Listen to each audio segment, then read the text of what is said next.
Pessoal, Igor aqui. A gente vai estudar hoje a criminologia feminista. Espero que vocês gostem da aula de hoje. Imagina a situação em que ela tinha 28, mulher tem 28 anos, 2 filhos pequenos, trabalhava como diarista e mãe solo. O namorado era envolvido com tráfico de drogas. Ela fugiu, ela foi num dia desses pega no tráfico de drogas, que guardou na mochila, o namorado pediu para ela guardar na mochila determinado conteúdo em casa, e na verdade era drogas. Ela guardou, a polícia chegou, encontrou a mochila, ela foi presa em flagrante por tráfico de drogas e o namorado continuou, ele fugiu e ela ficou presa. Ele é o chefe da operação, ela não. Então essa é a situação. Ela presa preventivamente por meses. Essa é a situação das mulheres que são criminalizadas, né? Os filhos foram levados pela avó. Não é um caso fictício, é um caso que acontece com qualquer mulher. É o retrato de milhares de mulheres que são criminalizadas no âmbito do sistema prisional. E a criminologia feminista, ela joga a luz justamente nessa realidade, nesses casos que não são exceções, mas é o retrato de milhares de mulheres no sistema prisional. E acaba se perguntando por que que isso acontece dessa maneira. Por que que a criminalização ocorre de forma oprimir. Hoje eu vou mostrar para vocês o que a criminologia feminista diz, como ela age, como ela pensa, sobre o sistema penal e como ela trata as mulheres e como ela vê como o sistema criminal trata. O sistema penal trata as mulheres de forma diferente, invisível e pode ser até mais cruel do que parece. Vamos dar uma olhada na população carcerária de mulheres no Brasil. O Brasil tem 28 mil mulheres presas. Esses são os números. 28 mil mulheres presas no Brasil.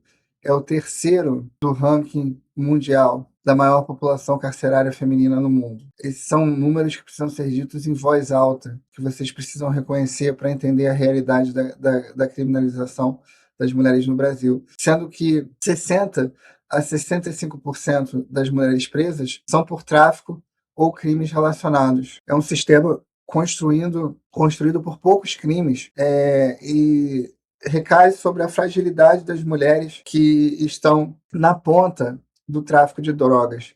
A maioria delas negras e pobres da periferia brasileira. Cerca de 70% dessas mulheres são negras. A maioria com o ensino fundamental incompleto.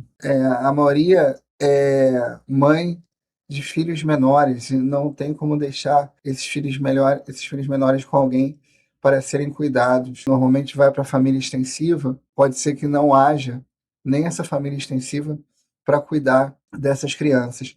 E elas não estão no alto escalão do tráfico, elas estão no baixo escalão do tráfico. Elas guardam drogas, transportam pequenas quantidades de drogas, ou fazem aquele chamado vapor, que é a venda da droga no varejo, a venda direta na rua. Elas não são as chefes desse tráfico de drogas, dessa venda varejista de drogas. Elas não são as organizadoras. São as mais vulneráveis dentro desse sistema, mas ainda assim as mais criminalizadas, né? 28 mil mulheres presas no Brasil, terceira maior população carcerária do mundo. Então, 70% são mulheres negras, maioria com ensino fundamental incompleto, maioria mãe de filhos menores, maioria ocupa funções subalternas do tráfico.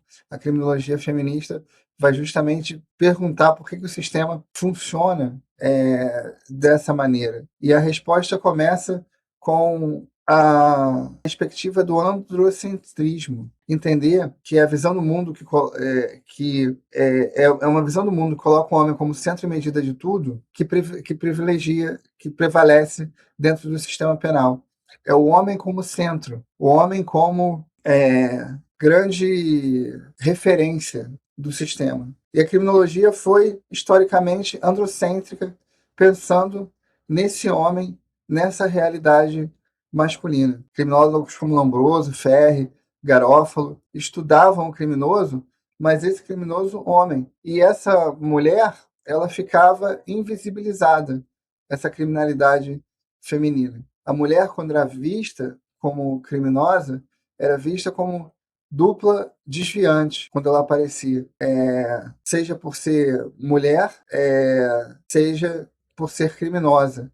Então ela era o desvio do desvio. A mulher criminosa era vista como duplamente anormal. Anormal por ser criminosa e anormal por ser uma mulher e estar fora do âmbito do pensamento do androcentrismo. Então, a mulher, quando aparecia, era a exceção do desvio. O criminoso nato do Lombroso era homem, a mulher é a anomalia da anomalia. Ferri e Garófalo, a mesma coisa, pensando a questão da moralidade masculina universal. Ferri pensa fatores sociais do crime, mas a partir do sujeito masculino. E vem a Carol Smart, uma criminóloga feminista no Reino Unido, que vai dar a volta por cima nessa história e ela vai mostrar que o direito penal foi construído por homens, para homens, a partir da experiência masculina. A mulher, ela fica invisível dentro desse sistema como vítima e como autora. E aí, quando você não pensa a realidade feminina, essa realidade feminina fica por debaixo dos panos e, portanto, você não reflete sobre aquilo que está acontecendo dentro do cárcere e sobre como esse sistema recai sobre mulheres pobres, marginalizadas, negras, que estão alijadas do sistema, e simplesmente você reproduz esse sistema praticando inúmeras vezes os mesmos erros, sem refletir sobre o que está acontecendo. É uma invisibilidade da mulher dentro desse sistema. Estupro dentro do casamento não era considerado crime no Brasil. A lógica era que o marido tinha o direito sobre o corpo da esposa. E a violência de gênero era reduzida como a briga do casal. Aí agora a gente já está tratando a mulher como vítima, que o direito não enxergou. A vítima virava suspeita o que ela fez para merecer aquele tipo de tratamento, e o homem não era criminalizado, não passava pelo processo de criminalização. A criminologia feminista vai criticar o próprio processo de criminalização também, porque vai recair sobre homens pretos, marginalizados. A mulher, é importante notar que a mulher, enquanto vítima, ela era descredibilizada, ela era questionada sobre o que estava vestindo, se havia provocado, se tinha histórico de comportamento duvidoso que vai afetar a moral do homem. Uma grande criminóloga que nós temos, a Vera Regina Pereira de Andrade, uma das maiores criminólogas feministas brasileiras, chama isso de dupla vitimização. A mulher é vitimizada primeiro pelo agressor e depois ela é criminalizada, vitimizada também, de novo, pelo próprio sistema. Então, uma dupla vitimização. Pelo agressor pela primeira vez, pela prática do crime, e depois pelo sistema que deveria protegê-la, a vitimiza novamente. Então, o sistema penal, ao invés de ser um instrumento de proteção para as mulheres, acaba sendo um instrumento de exposição das mulheres, de que reproduzindo a mesma lógica machista que reforça a violência que elas já sofreram. Lembrando que o direito penal ele critica essa criminalização também. A segunda face da invisibilidade é a mulher como criminosa em um presídio pensado para homens. Então ela passa por problemas relacionados à própria mulher, e que não é pensado nas prisões femininas. As prisões femininas no Brasil são, em sua maioria, adaptadas dos presídios masculinos. Então, você acaba tendo uma gravidez sem cuidado, parto algemado, não tem berçário e creche, a amamentação ela é interrompida. Então, são regras pensadas para o presídio masculino que vão sendo adaptadas para o presídio feminino. Não há uma verdadeira perspectiva de gênero posta ali, que essas mulheres possam cumprir as suas penas com a maior dignidade. Então, mulheres, a gente sabe que mulheres dão à luz dentro do presídio, elas precisam amamentar em celas que são superlotadas. A lei de execução penal prevê que estabelecimentos penais femininos devem ter berçários e creches, mas a realidade muitas vezes não é essa. A maioria não tem esses berçários e cresce, e quando a mulher sai da prisão, o estigma dela ter sido criminalizada é pesado, é muito mais pesado do que para o homem. A sociedade perdoa menos a mulher que saiu do caminho. Então, assim, a sociedade ela vai ter dificuldade de dar esse perdão à mulher criminosa, e a gente vê que esses crimes são crimes de tráfico de drogas, e a ideia da interseccionalidade da Kimberly Crenshaw, que é tão importante para se pensar a criminologia feminista. Gênero, raça e classe não se separam na porta da delegacia. Então a gente vai ver que não é a mulher branca de classe média que vai ser criminalizada. Essa tem acesso a advogado, fiança, atenuante, prisão domiciliar. Vai ser a mulher negra que vai ser criminalizada, que vai pegar uma defensoria sobrecarregada,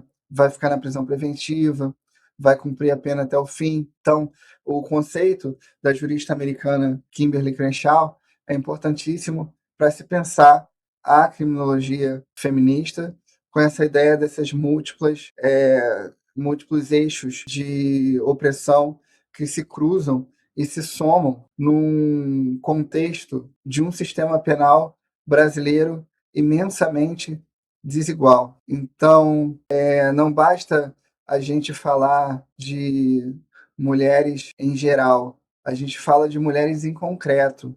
A gente fala que não é a mulher branca de classe média que comete o crime, é a mulher negra, pobre, da periferia, que vai passar por essa experiência horrível da criminalização. Então a gente não pode entender o encarceramento feminino sem raça e classe, sem esse recorte, porque a gente já viu que são 70% das mulheres negras que cumprem a pena. Pensar a mulher no sistema penal é pensar a mulher negra e pobre. Então, e aí qual é o dilema, né? Até mesmo quando a gente pensa a mulher como vítima. Quando a gente vai buscar mais proteção penal, a gente vai pensar em mais leis, mais pena, o Estado para proteger a mulher vítima.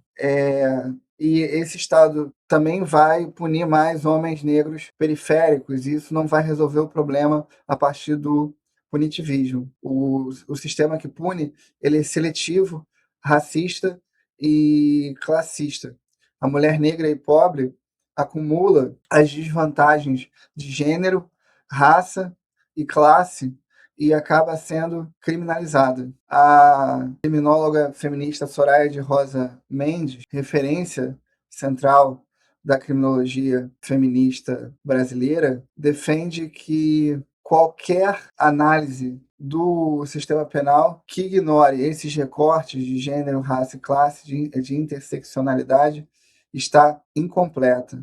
Então, sem sombra de dúvidas, é necessário por essa realidade. Então, a gente falou do androcentrismo, que é necessário ser quebrado, o homem como medida do direito, dupla vitimização. Primeiro ela é agredida e depois o sistema vai e agride também, ela passa por uma dupla vitimização enquanto vítima. A ideia da interseccionalidade que precisa estar presente para a compreensão da criminologia feminista e a seletividade penal. A cadeia tem cor, classe e gênero. 70% das mulheres são